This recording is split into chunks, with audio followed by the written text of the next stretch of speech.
sekalian, selamat siang. Ya, terima kasih Budian sudah mengantarkan. Ya, sebetulnya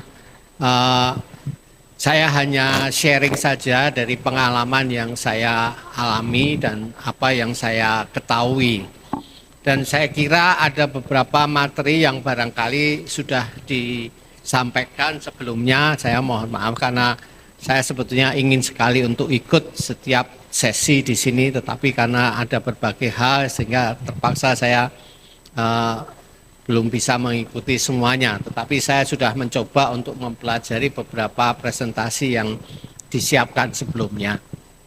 Ya, jadi kalau kita seperti apa yang dikatakan oleh Budian tadi, memang dalam kenyataannya itu banyak hal yang di dalam mengimplementasikan atau setelah kita mendapatkan status warisan dunia, tetapi dalam bagaimana kita kemudian menjaga ya hal-hal yang menjadi tugas kita itu tidak selalu mudah. Karena ini tidak hanya urusan yang kecil sebetulnya, karena ini akan menyangkut juga banyak pihak. Ya.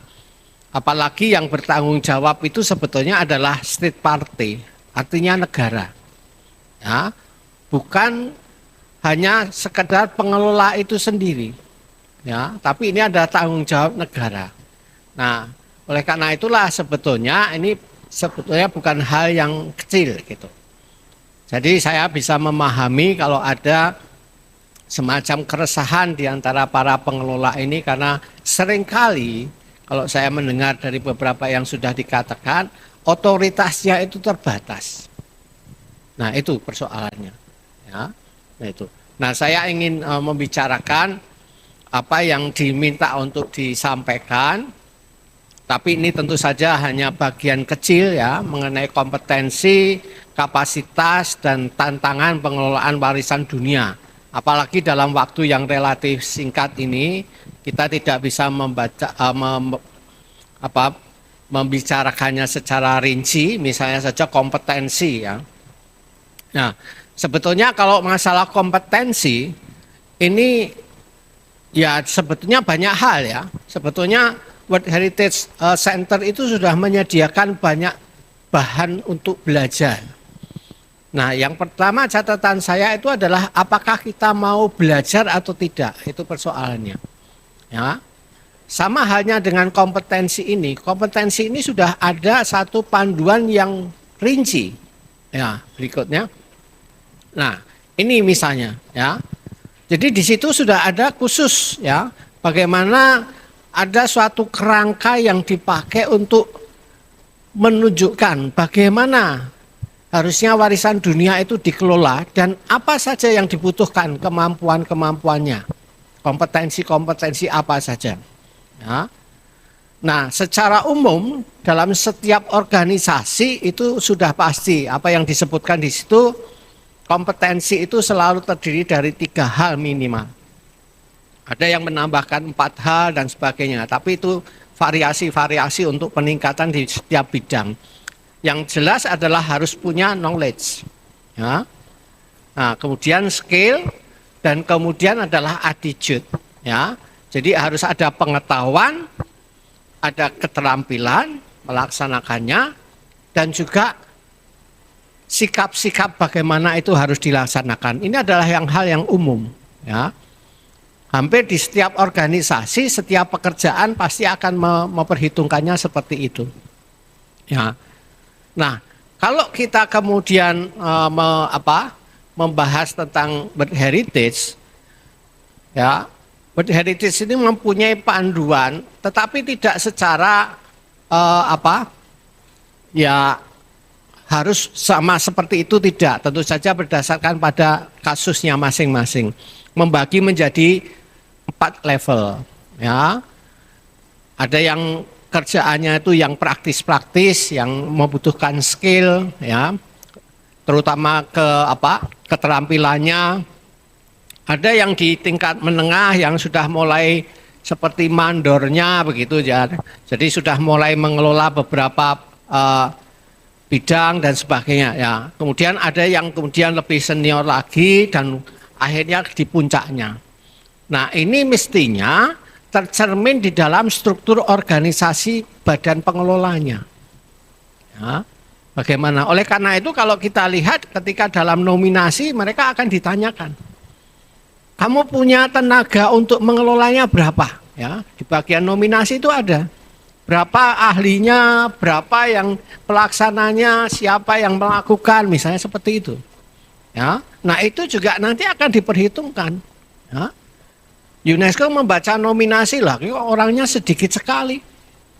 Padahal yang diajukan itu begitu besar buat heritage-nya gitu. Nah ini mereka akan memperhitungkan itu. Ya, nah ini bisa semuanya dipelajari. Ya. Nah kemudian untuk bidang-bidangnya misalnya, ya, bidang-bidangnya itu apa saja? Ini juga sudah disampaikan di sini. Ya, ada di bagian kompetensi yang inti itu harus dimiliki. Ya. Kemudian nanti ada kompetensi untuk manajemennya, ya, misalnya seperti itu. Ya. Kemudian nanti ada kompetensi untuk pribadinya.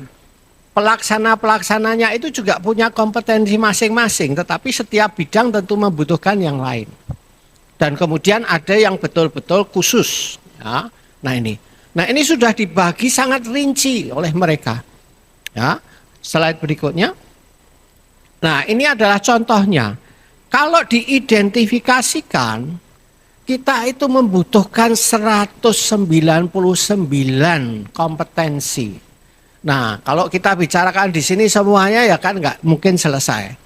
Ya, dan itu saya juga tidak akan mampu semuanya begitu. Karena ini merupakan satu tim. Ya, yang satu mengisi yang lain. Ya. Bobotnya, bebannya masing-masing juga berbeda. Nah ini hanya menjadi gambaran. Oleh karena itu, UNESCO sudah mencoba memberikan panduan yang detail. Kalau pada level ini apa saja, ya, siapa saja yang harus memiliki ini. Ya, tentu saja eksekutifnya tidak memiliki skill untuk yang skill workernya, untuk pekerja yang misalnya harus mengkonservasi sendiri gitu nggak bisa.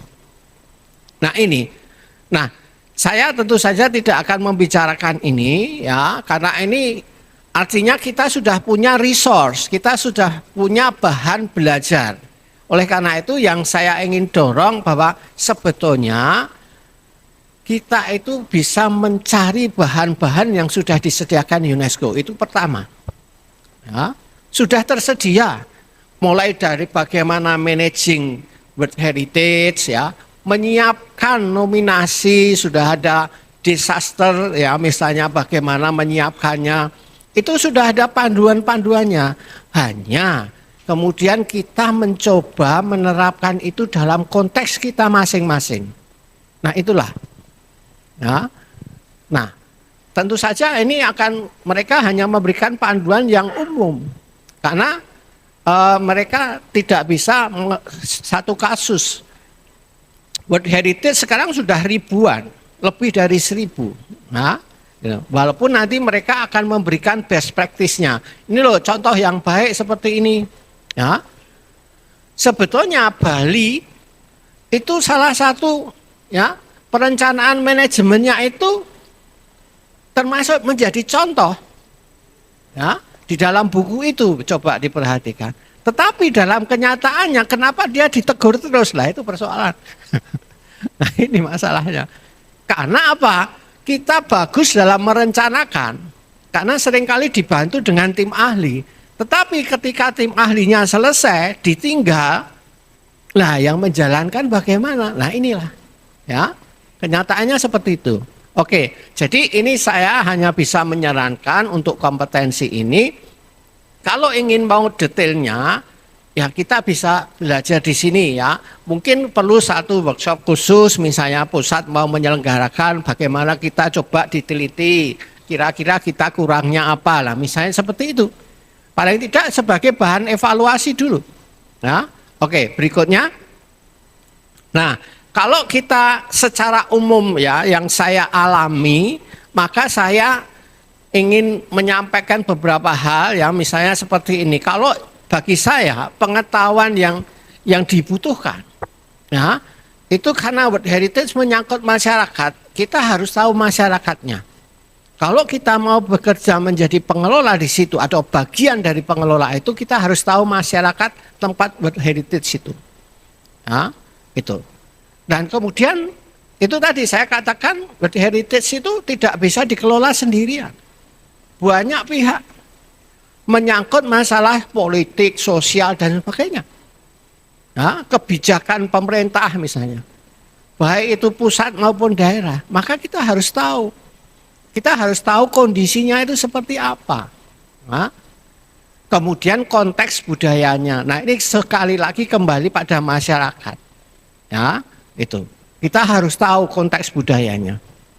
Ada World Heritage yang di tengah-tengah masyarakat justru menjadi konflik terus. Kasus Borobudur itu jelas sekali. Banyak sekali konflik dengan masyarakat. Nah, misalnya. Nah, kita harus tahu masalah itu. Ya.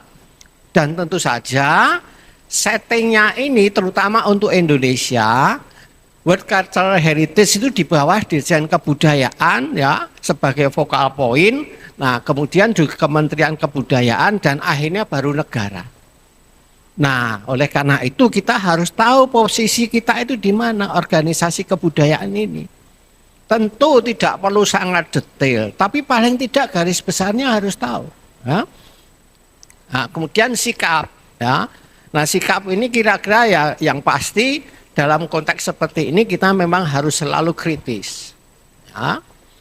Dan kalau kita itu banyak bergaul dengan orang, pasti akan harus menghargai perbedaan. Ya. Misalnya saja ya kita bisa melihat antara masyarakat, ya, antara pengelola ini pandangannya bisa berbeda-beda. Masyarakatnya sendiri banyak sekali. Ya, ada yang berbeda-beda, pemaknaan terhadap warisan dunia juga belum tentu sama. Nah, kita harus menghargai, tidak bisa pokoknya gitu. Ya, ini refleksif. Ya, artinya kita harus melihat pada diri sendiri apakah memang kita itu seakan-akan yang paling benar. Nah, itu. Nah, ini berkaitan dengan sikap kritis tadi, ya. Nah, tentu saja dengan keterbukaan dan empati. Ya, itu. Jadi kita tidak curiga dulu. Ya, kita seringkali begitu. Wah, pokoknya kalau masyarakat enggak usah. Nah, misalnya gitu. Wah, ini mau main apa? Misalnya rock di Candi Prambanan. Wah, pokoknya kalau rock enggak usah. Dangdut enggak boleh. Nah, tapi kok jazz kok boleh? Nah, misalnya seperti itu. Nah, ini kita harus mempunyai sesuatu yang lebih terbuka. Ya, dan juga daya tahan. Ini dulu juga teman-teman sudah saya katakan di Jogja itu dulu ketika mau menominasikan yang saya katakan selalu daya tahannya gimana. Kalau itu hanya cetusan-cetusan biasa, ini sulit. Ya, karena kita butuh satu daya tahan. Sekali belum tentu dapat, 2 kali belum tentu dapat, 3 kali belum tentu dapat. Di Cina itu ada nominasi yang 20 tahun baru diterima. Nah, itu daya tahannya luar biasa. Ya, nah itu contohnya. Dan kemudian berikutnya kaitannya dengan tadi yang pertama saya katakan motivasi belajar. Ya, karena tidak ada orang yang betul-betul bisa menggurui kita semuanya kemudian kita serap, enggak. Kita harus belajar sendiri, mencari sumber sendiri. Ya, entah itu dari pengalaman, entah itu dari bahan. Dan juga dengan jejaring nantinya.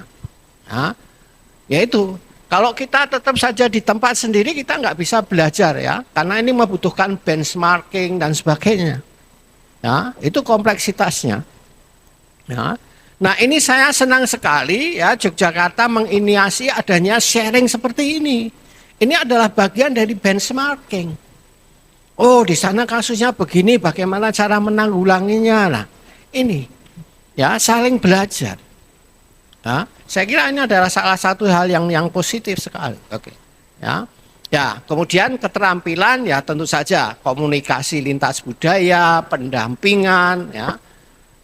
Bagaimana kita harus memantau dan mengevaluasi. Lah ini yang seringkali mengapa kita seringkali selalu disurati oleh UNESCO ini, wah, kalian harus di reactive monitoring ini. Borobudur sudah berapa kali nih reactive monitoring ya. Nah itu karena kita itu nggak pernah monitoring diri sendiri, terpaksa dari sana yang monitoring. Nah, kita melakukan kegiatan tapi nggak pernah dievaluasi. Hasilnya apa? Dampaknya apa? Kita berorientasi pada program, pokoknya programnya terselenggara, oke, selesai. Nah, tapi dampaknya betul-betul atau tidak? Evaluasinya seperti apa?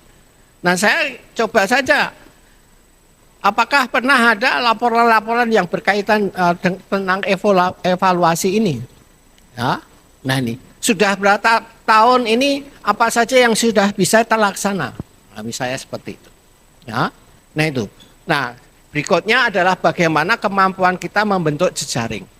Ya, dalam hal ini saya juga terus terang saja melihat dari presentasi yang tidak bisa saya hadiri tadi, dari presentasinya ini tampaknya dari Sawah Lunto ini banyak sekali jejaringnya. Ya, nah itu bagus, sharing kemana-mana. Ya, tetapi hasil dari sharing itu, kunjungan-kunjungan itu kemudian harus mempunyai dampak pada kemampuan mengelola di tempatnya itu. Jangan hanya kunjungan, ya. Kalau kunjungan tidak mempunyai dampak apa-apa, ya percuma, ya kan? Dan saya tahu ada beberapa orang yang begitu, dia ikut banyak kegiatan UNESCO, tetapi sampai di Indonesia dia diam saja. Nah ini sulit, ya, itu, ya. Nah, semua itu berpangkal dari situ, maka kemudian akan memunculkan dampak-dampak. Ya. Yang pertama itu kalau dari pengetahuannya cukup, maka dia akan tahu bagaimana dia terlibat. Kalau dia tidak tahu komunitas mau apa, bagaimana dia mau melibatkan. Ya. Nah, kalau dia tidak bisa bergaul dengan masyarakat, tidak tahu situasinya, bagaimana dia bisa diterima. Nah, misalnya seperti itu, ya kan? Misalnya saja, bagaimana dia harus melobi pusat, gitu kan? Kalau tidak tahu situasi politik sosial gimana, ya peta kekuasaannya, ya saya katakan ini idealnya. Tidak semua begitu karena pasti ada ini untuk satu lembaga ya. Kompetensi ini untuk satu lembaga, bukan individu, karena ada juga yang nanti bisa humasnya yang disuruh dan sebagainya. Ya, itu. Tetapi ini yang harus diperhatikan. Ya, itu. Nah, itu tadi sikap keterbukaan, kesetaraan itu dibutuhkan, ya. Nah, sikap yang seperti saya katakan tadi itu akan mengakibatkan kita bisa diterima secara budaya. Orang akan selalu mengatakan, wah mudah bergaul, oh enak kalau berhubungan dengan dia ya. Nah, misalnya seperti itu. Ya, dihormati, respect, ya. Itu. Ada respect. Kalau kita itu bicara saja nggak pernah didengarkan, ya nggak ada respect nantinya. Nah, contohnya seperti itu, ya, itu. Nah, kemudian juga pasti akan menjalin saling pengertian, ya. Nah, kemudian keterampilan itu akan memudahkan mencari solusi dengan perspektif yang baru. Ini dengan kata lain adalah kreatif, ya, dan juga bisa menerapkan strategi yang tepat. Nah, semua itu kemudian akan membuka kesempatan-kesempatan. Organisasinya bisa bersikap adil, entah itu rakyat, entah itu pemerintah, itu bisa ya bertindak adil. Pelayanannya akan baik, ya. Nah, kemudian akses sumber daya lebih baik karena bisa lobby. Tadi Mas Gino mengatakan, wah cari sana dapat, cari sini dapat. Lah itu akibat dari itu karena bisa terbuka, ya. Nah, jelas dapat dukungan dari masyarakat kalau kita bisa diterima. Nah, semuanya itulah ya yang akan menyebabkan satu organisasi itu berjalan dengan baik, ya. Dan tentu saja dengan demikian hasil kerjanya baik. Ya, ini sekali lagi itu konsepnya seperti itu. Ya.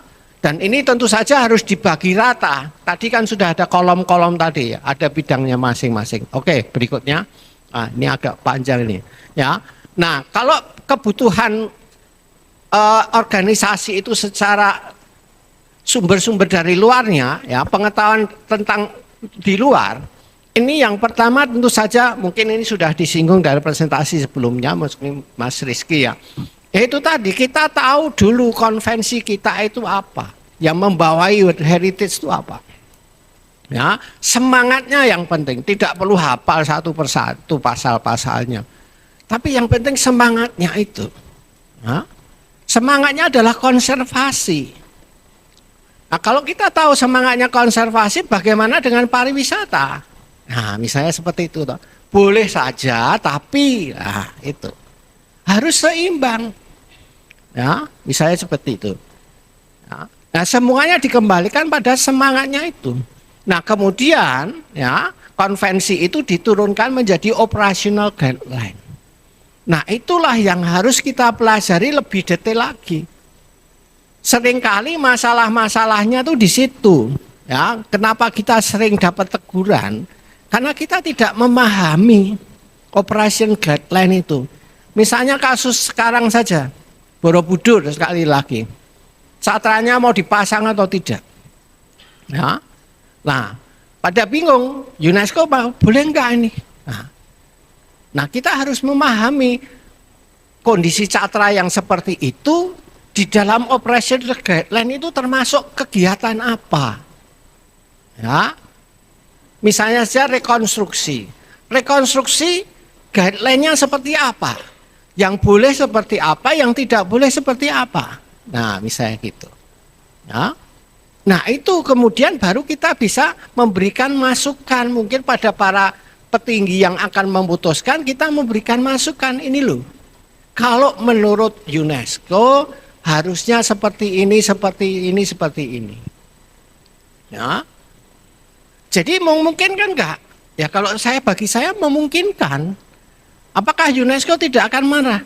Ya tergantung kita bisa memberikan alasan berdasarkan operational guideline atau tidak.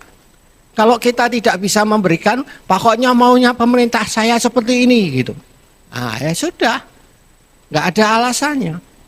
Ya, nah kalau kita mempelajari kita akan tahu. Ya, dan tentu saja kemudian kita harus paham seluk-beluk organisasi World Heritage Committee dengan World Heritage Sekretariat, World Heritage Center dan sebagainya.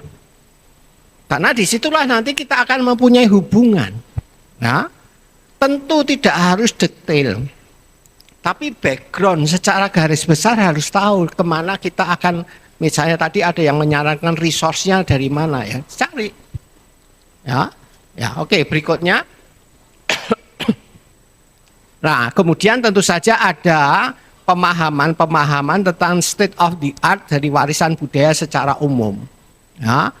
Nah, ini kita harus mempelajari, paling tidak lembaga itu mempunyai orang-orang yang paham sehingga kita akan tanyai gitu kan. Nah, saya tidak tahu misalnya saja ya di Borobudur, Prambanan, Sangiran itu banyak enggak yang paham seperti ini. Paling tidak ya betul-betul memahami lah. Nah, Bura Charter, e-commerce charter, ini banyak e-commerce charternya, ada tentang pariwisatanya ya. Jadi ketika misalnya di Borobudur mau ada pariwisatanya, ya harus merujuk pada e-commerce charter. Nah, atau WTO misalnya ya. WTO juga punya ya. World Tourist Organization itu punya. Bagaimana wisata di heritage misalnya seperti itu ya. Venice Charter dan sebagainya. Jadi tidak hanya terbatas ini. Ya. Nah, kemudian yang berikutnya tentu saja adalah perkembangan dan isu-isu mutakhir ya, yang terkait dengan ini. Ya. Ada program-program misalnya Sustainable Development itu apa? Nah, sekarang Heritage for Sustainable Development. Wah, kita sering menggunakan istilah-istilah itu, tapi isinya bukan itu ternyata. Ya. Kita menggunakan itu hanya sebagai jargon supaya proyek-proyek kita diterima. Tapi kenyataannya apa? Lah itu salah pengertian, misalnya seperti itu. Historic urban landscape juga begitu. Nah, pokoknya kita pakai aja istilah-istilah itu, tapi nggak tahu. Ya, misalnya seperti itu. Ya. Nah, inilah hal-hal yang seperti itu. Ya. Misalnya saja harus sekarang community base. Community base itu seperti apa toh? Kok kita tetap baca seperti apa? Mengabaikan masyarakat gitu kan? Nah, itu. Ya. Nah, ini yang harus dipahami. Tidak harus ahli, ya kan? Tetapi tahulah supaya kita itu ketika membuat kebijakan tidak meleset dari itu. Dan kalau kita membuat proyek itu betul-betul dampaknya akan seperti yang kita kehendaki. Oke, berikutnya, nah secara internal ya, berikutnya secara enak, ya internal, berikutnya mas, ya, oke. Jadi memahami visi misi dan tujuan badan pengelola, saya kira setiap organisasi dan para pengelolanya harus tahu itu ya. Ya kita mengelola suatu heritage tapi nggak tahu badan pengelola kita itu visi misinya apa gitu kan. Nah itu susah. Ya, mengetahui warisan dunia atau properti yang harus dikelola. Ya, kita saja seringkali tidak memahami hubungan antara misalnya saja outstanding universal value, atribut dengan integrity dan authenticity. Nah, misalnya seperti itu. Konsep authenticity itu seringkali dipermasalahkan. Seperti saya contohkan tadi Catra. Gimana itu? Ya. Kalau dipasang otentik enggak. Cuman sekian puluh persen itu enggak ada 50% itu bahan aslinya. Nah, misalnya. Nah, itu coba. Nah, Tugu itu dikatakan enggak asli atau asli. Kalau kita mengikuti zaman pendiriannya oleh Mangkubumi ya enggak asli. Nah, keraton itu emangnya asli. Keraton Yogyakarta.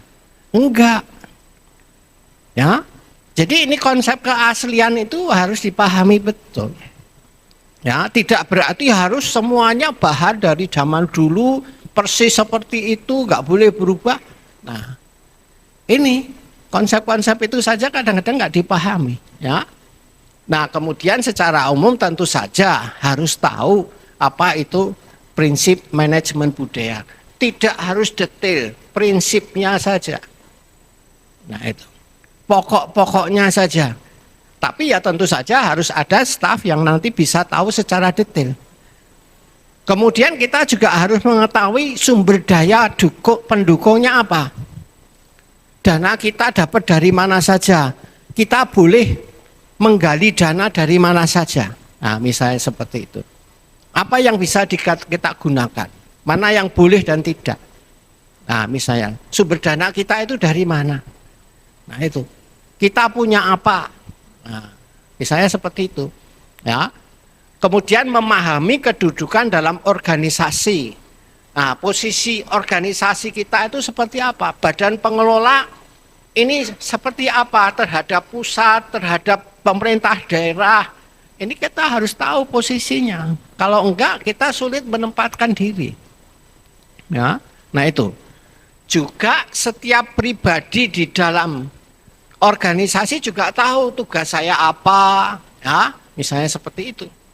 Ya, saya itu posisinya di mana toh? Skill worker atau eksekutif. Ya, jangan-jangan nanti skill worker dia perilakunya seperti eksekutif. Nah, ini kan susah.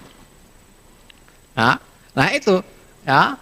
Ya, maka orang ada yang mengatakan wah ini kalau bahasa Jawa ngendas-ngendasi gitu kan. Ya, jadi ya misalnya contohnya seperti itu, ya.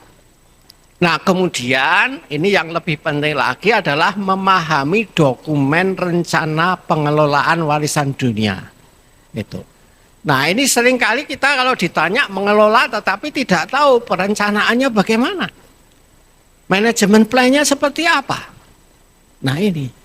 Ya. Nah, ini padahal menjadi panduan utama kita untuk itu, ya. Kemudian juga mampu mengenali cepat lingkungan kerja terkait dengan potensi dan jejaring. Ya. Lingkungan kerja terkait itu misalnya saja seperti sudah saya katakan tadi, kita itu berhubungan dengan siapa, sehingga kita boleh misalnya saja mau mencari dana boleh kemana. Nah, misalnya seperti itu. Kalau misalnya kita mau minta tolong membangunkan jalan yang ada di sekitar itu ke siapa? Ke PU pusat atau ke PU daerah misalnya. Nah ini kita harus browsing semacam itu. Tidak perlu memahami detail, tetapi tahu ke arah mana kita nanti akan mencoba untuk melihat itu.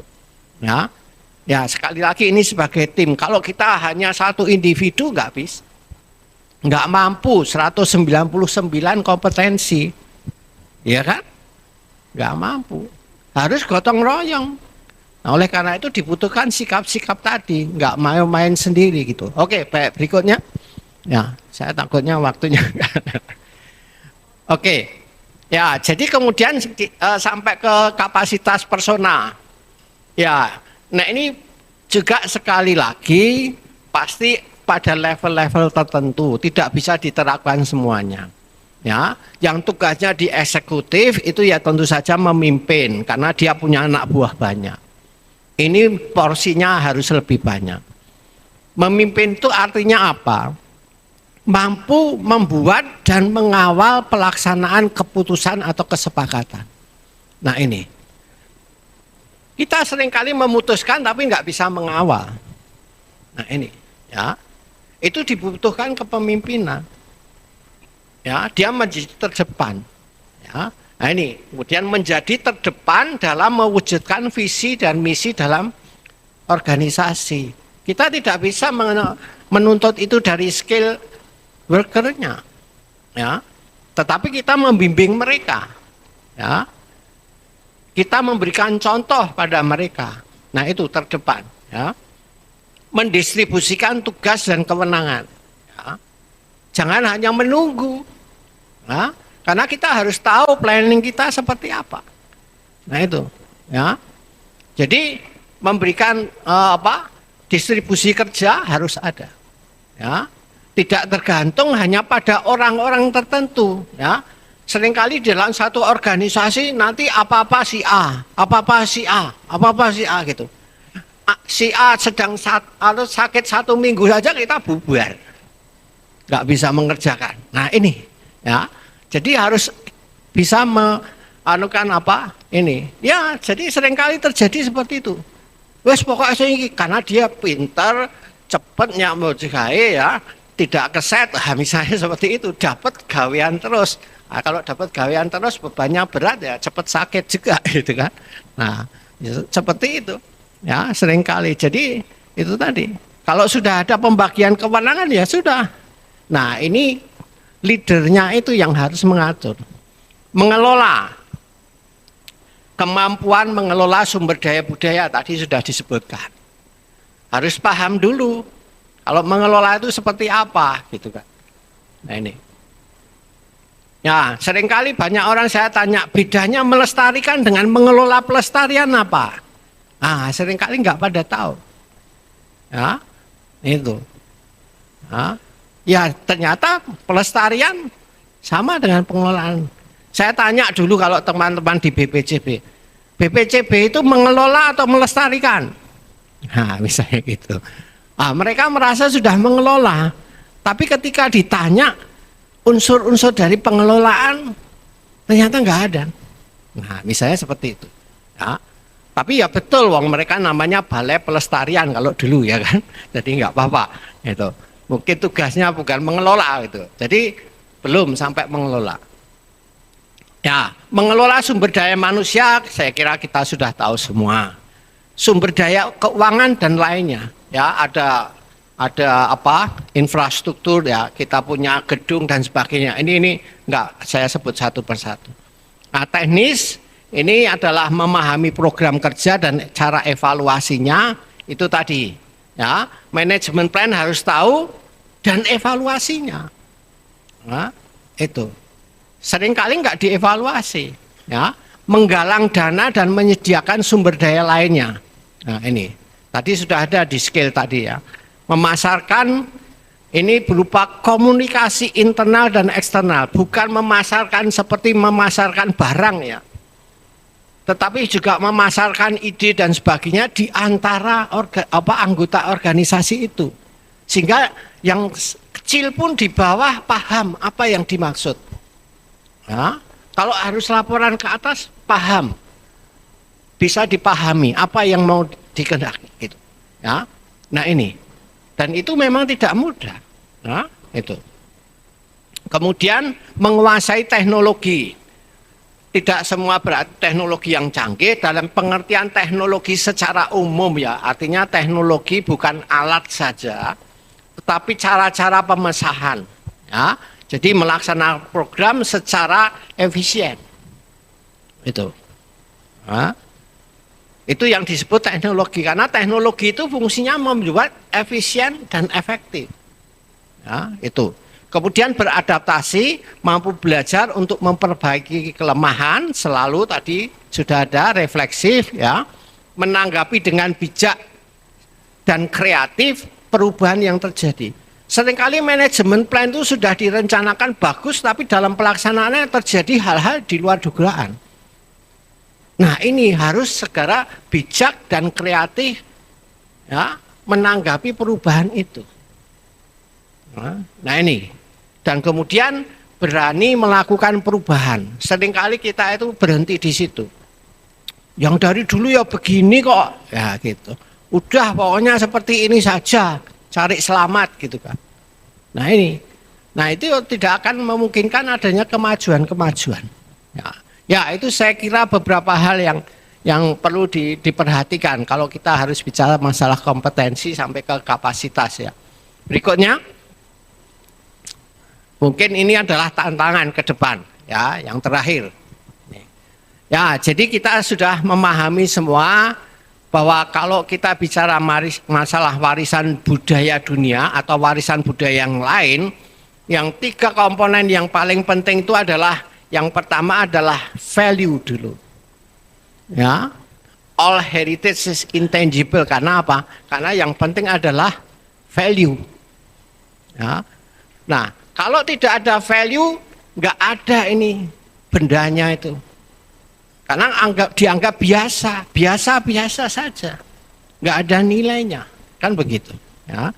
Oke, nah kemudian setelah kita tahu value-nya, nah value itu tercermin dalam atribut apa saja. Bisa kebendaan, bisa yang tidak kebendaan. Ya. Nah itu. Nah. Kalau kita bicara masalah pelestariannya, maksud saya pelestarian tetap 3 hal ya, pelindungannya, pemanfaatannya, pengembangannya. Maka kita harus mempertahankan apa kondisi aslinya bagaimana supaya dia tidak merosot artinya, dan bagaimana keutuhannya. Kalau kita itu punya modal, kalau kita itu tidak bisa menjaga keutuhannya, ya berarti kita rugi. Kan begitu. Kalau nambah nggak apa-apa. Ya, itu kan utuh plus kalau nambah. Ya, kalau berkurang ya itu namanya rugi. Makanya minimal keutuhannya harus diperhatikan. Nah itu. Nah untuk menjaga itu maka kemudian muncullah manajemen. Manajemen plan. Nah itu. Ya. Tetapi di dalam manajemen plan itu, apa yang ingin diimplementasikan menghadapi banyak masalah, banyak tantangan. Yang pertama jelas, seringkali aktivitas pembangunan itu menjadi kendala kita melaksanakan. Tekanan penduduk, ya, itu juga bisa menjadi kendala, makin lama makin padat misalnya. Ya. Adanya bencana tidak terduga, ya. Kondisi lingkungan bisa berubah, climate change dan sebagainya. Kemudian kegiatan pariwisata bisa mengganggu kelestarian itu, ya. Dan kemudian kebijakan pelestarian yang salah itu juga seringkali terjadi. Ya. Jadi yang melakukan adalah para pengelola itu sendiri. Makanya dibutuhkan sikap refleksif. Wah, kalau memang harus salah, harus diperbaiki. Nah ini, harus ada keterbukaan seperti itu, mengakui. Nah itu, ya itu kadang-kadang memang sulit. Oke, nah ini secara umum kondisinya adalah itu, ke depannya itu. Nah, kira-kira yang agak lebih spesifik apa? Berikutnya. Ya, tadi saya katakan pelestarian dengan pembangunan ini sering kali sudah. Nah, tidak hanya di Indonesia, di mana-mana itu dihadapi fenomena yang sangat umum. Ya, itu. Nah, ini bagaimana caranya? Nah, kita harus tahu perangkatnya, misalnya saja termasuk instrumen untuk bisa mengendalikan itu adalah Historic Urban Landscape, HIA, hakikatnya ada di sana. Ya, Heritage Impact Assessment itu sebetulnya adalah perangkat-perangkatnya saja. Kadang-kadang kita mengutamakan itu, tidak, itu hanya perangkatnya saja. Nah, kita harus tahu posisi-posisinya seperti itu. Ya, ini misalnya Stonehenge itu, nah juga mereka mau bangun jalan itu jadinya seperti itu di tengah, di pinggir Stonehenge itu. Ini jadi masalah ini. Sampai sekarang belum disetujui, tapi ya sudah. Ya. Liverpool yang di tengah itu gambarnya, nah sekarang malah dicabut World Heritage-nya, statusnya. Karena mereka tidak bisa mengendalikan. Nah ini, ya. Ya, jadi itu ada banyak masalah. Nah, bagaimana kita harus mencari jalan supaya bisa berdampingan secara berkelanjutan. Nah, itu tadi sudah disediakan perangkat-perangkatnya. Ya, jadi kita menerapkan sesuatu bukan karena ikut-ikutan saja, ada alasannya. Ya. Oke, berikutnya. Ya, ini. Ya, mohon maaf ya, pemerintah pusat tentu saja, karena state party di sini tidak benar-benar memahami warisan dunia dan prinsip-prinsip pengelolaan warisan dunia di Indonesia ya. Sehingga tidak jarang kebijakannya justru tidak mendukung pelestariannya. Kita lihat saja kebijakan untuk di Borobudur yang menjadi masalah. Ya, di banyak tempat juga begitu, dan saya kira kesan saya dari presentasi yang ada itu juga seperti itu. Ya, apalagi kalau prioritasasinya itu lebih pada pariwisata. Makanya pariwisata itu menjadi fenomena yang mendapat perhatian dari UNESCO karena terjadi di mana-mana. Ya, itu kegiatan pariwisata yang sebetulnya mendukung pelestarian ternyata tidak mampu, dia yang kelewatan karena tidak mampu dikelola dengan sebaik-baiknya. Makanya kemudian muncul alat baru, ya kan, sustainable tourism, ya misalnya seperti itu. Nah ini.